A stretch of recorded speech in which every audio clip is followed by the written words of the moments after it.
تو بہت اچھا، اس لیے کہ the primary aim of education is to prepare and to qualify the new generation for participation in the development cultural society.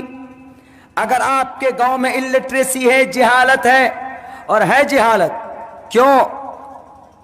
ہم آ رہے تھے راستے میں اس گاؤں، آپ کے گاؤں سے باہر، ہم نے ایک جوان لڑکے سے پوچھا کہ بھائی مجھے جہاں جلسہ ہو رہا وہاں پہ جانا. وہ بول رہا کہ جلسہ ہاں ہو تو رہا ہے، یوں جائیے یوں جائیے. ان سے پوچھا راستہ تو ایسا بتا دیا کہ ہم یہاں سے قریب آ کر پھر واپس چلے. ہم نے کہا کہ پتہ نہیں کہاں ہے جلسہ گاہ. حضرت مولانا نے جو لوکیشن بھیجا وہ لوکیشن کبھی کہیں اور دکھا رہا، کبھی کہیں اور دکھا رہا. یعنی اس نوجوان میں یہ سلیقہ نہیں تھا کہ ایگزیکٹ وہ کہنا کہ ہم کو جلسے کا پتہ نہیں ہے، ہم کو معلوم نہیں ہے جلسہ کا قریب کا.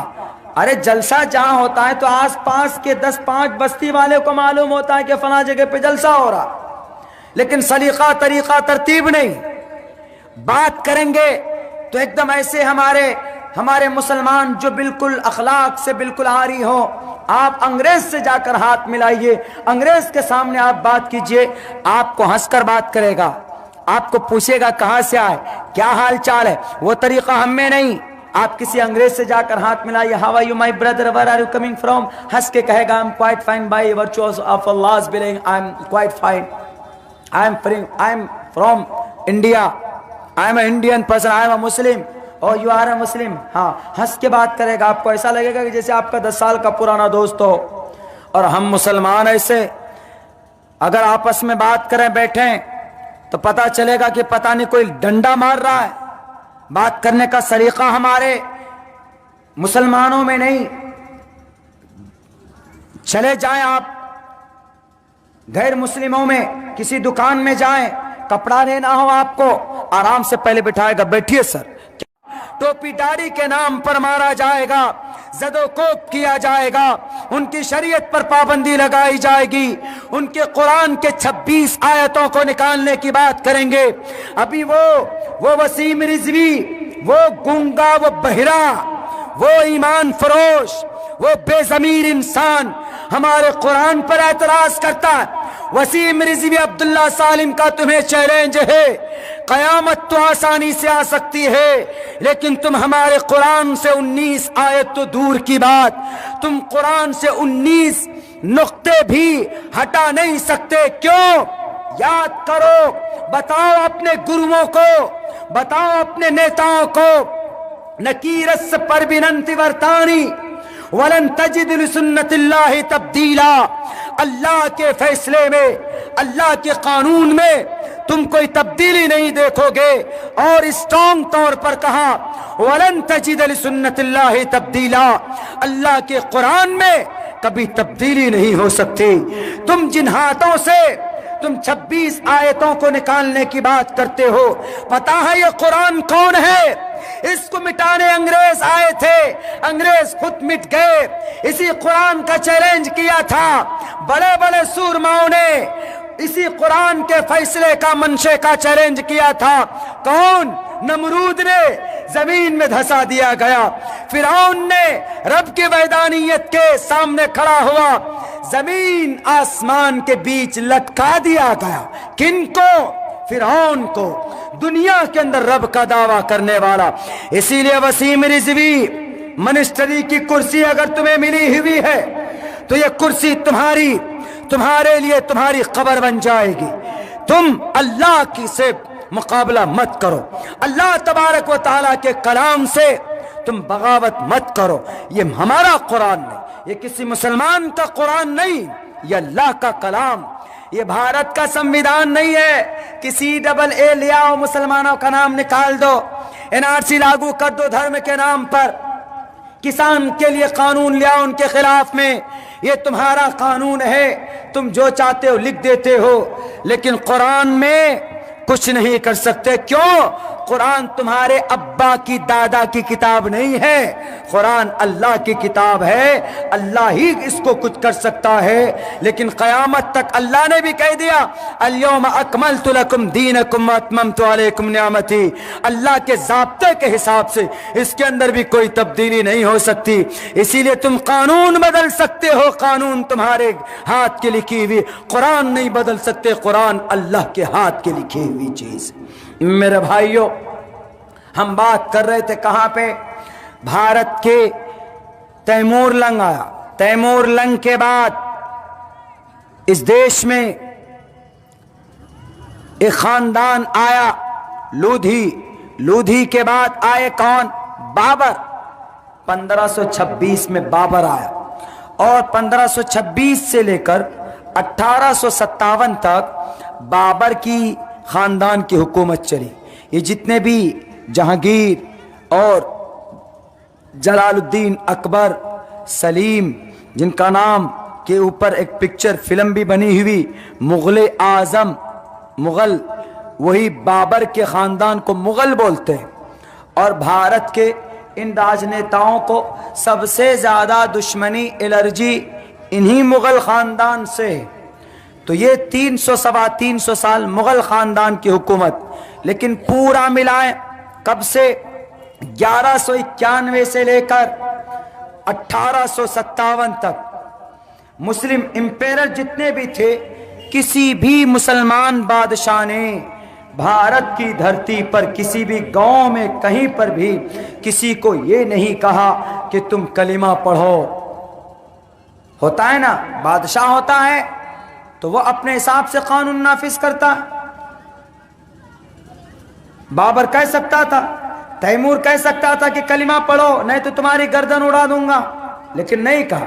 جلال الدین نے بھی نہیں کہا، بلبن نے بھی نہیں کہا، لودھی نے بھی نہیں کہا، قطب الدین ایبک نے بھی نہیں کہا، کسی نے نہیں کہا، بلکہ سب کو اپنی اپنی کرسی کو آگے بڑھانا تھا، کرسی کو مضبوط کرنا تھا۔ ایک بادشاہ، ان 700 سال میں صرف ایک بادشاہ ایسا گزرا کہ جس نے تبلیغ کی، تبلیغ مطلب to convey the message of Islam, convey the message of Islam to the non Muslim people, جو لا الہ الا اللہ کو نہیں جانتے، اس کی حقیقت کو نہیں جانتے، اللہ کی وحدانیت کے اندر وہ گڑبڑی کرتے ہیں۔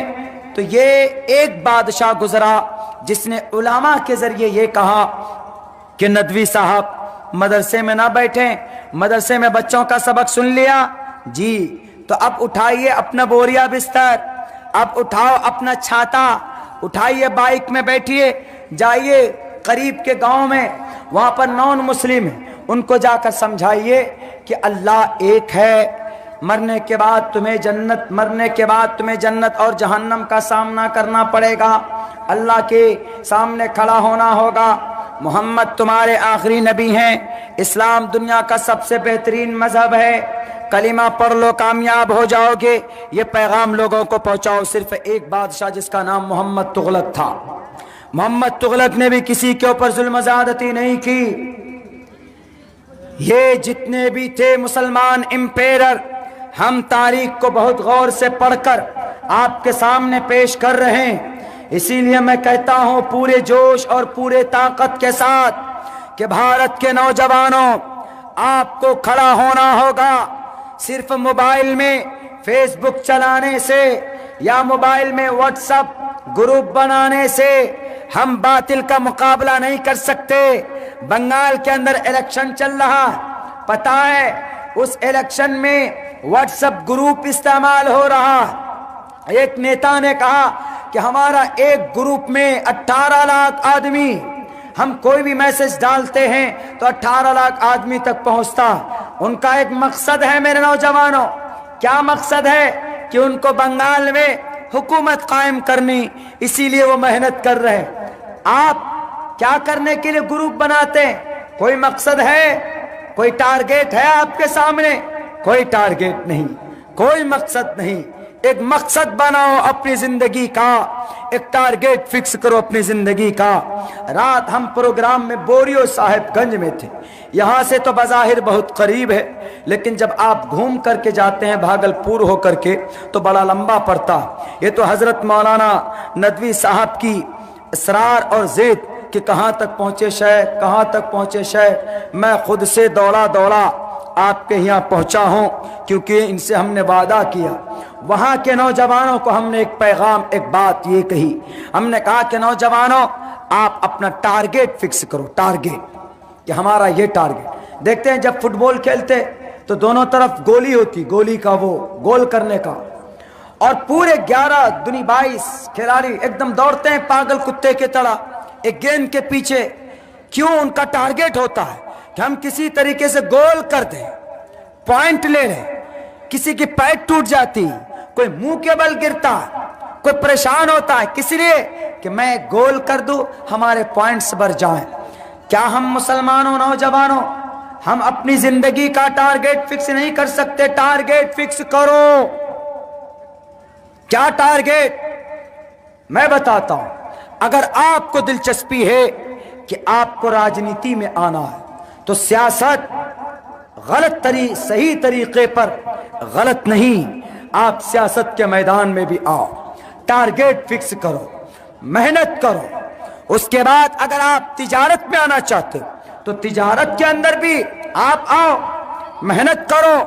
آدمی ٹھیلا بیچ کر امبانی بن گیا۔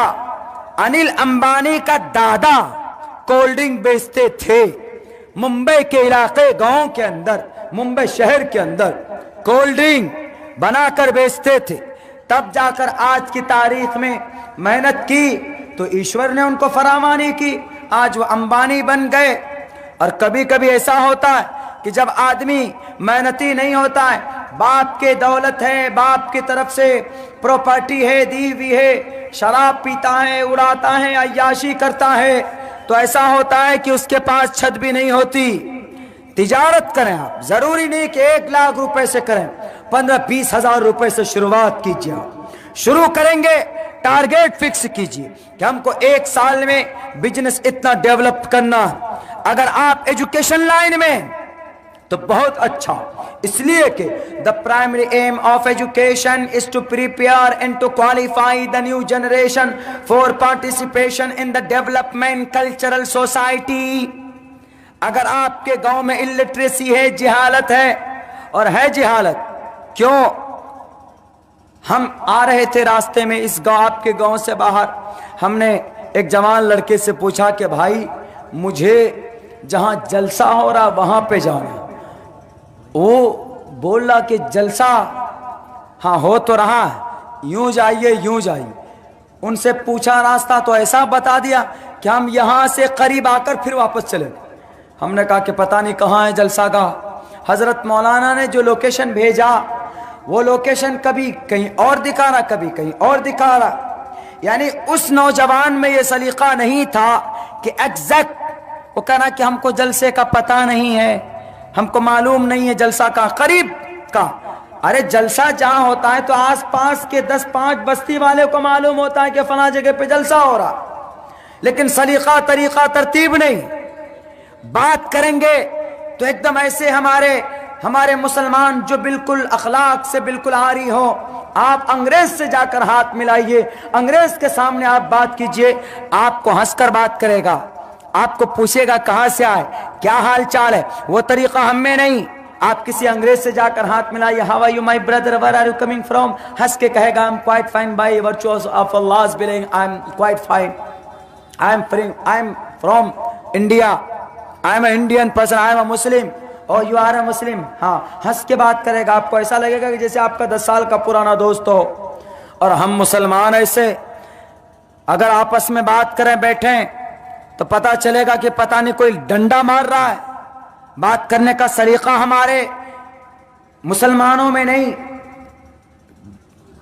چلے جائیں آپ غیر مسلموں میں کسی دکان میں جائیں، کپڑا لینا ہو آپ کو، آرام سے پہلے بٹھائے گا، بیٹھیے سر، ٹوپی داڑھی کے نام پر مارا جائے گا، زد و کوب کیا جائے گا، ان کی شریعت پر پابندی لگائی جائے گی، ان کے قرآن کے 26 آیتوں کو نکالنے کی بات کریں گے۔ ابھی وہ وسیم رضوی، وہ گونگا، وہ بہرا، وہ ایمان فروش، وہ بے ضمیر انسان ہمارے قرآن پر اعتراض کرتا ہے۔ وسیم رضوی عبداللہ سالم کا تمہیں چیلنج ہے، قیامت تو آسانی سے آ سکتی ہے، لیکن تم ہمارے قرآن سے 19 آیت تو دور کی بات، تم قرآن سے 19 نقطے بھی ہٹا نہیں سکتے، کیوں؟ یاد کرو، بتاؤ اپنے گروؤں کو، بتاؤ اپنے نیتاؤں کو، نکیرس پربننتی ورتانی ولن تجد لسنت اللہ تبدیلا، اللہ کے فیصلے میں، اللہ کے قانون میں تم کوئی تبدیلی نہیں دیکھو گے، اور اسٹرانگ طور پر کہا ولن تجد لسنت اللہ تبدیلا، اللہ کے قرآن میں کبھی تبدیلی نہیں ہو سکتی۔ تم جن ہاتھوں سے تم 26 آیتوں کو نکالنے کی بات کرتے ہو، پتا ہے یہ قرآن کون ہے؟ اس کو مٹانے انگریز آئے تھے، انگریز خود مٹ گئے۔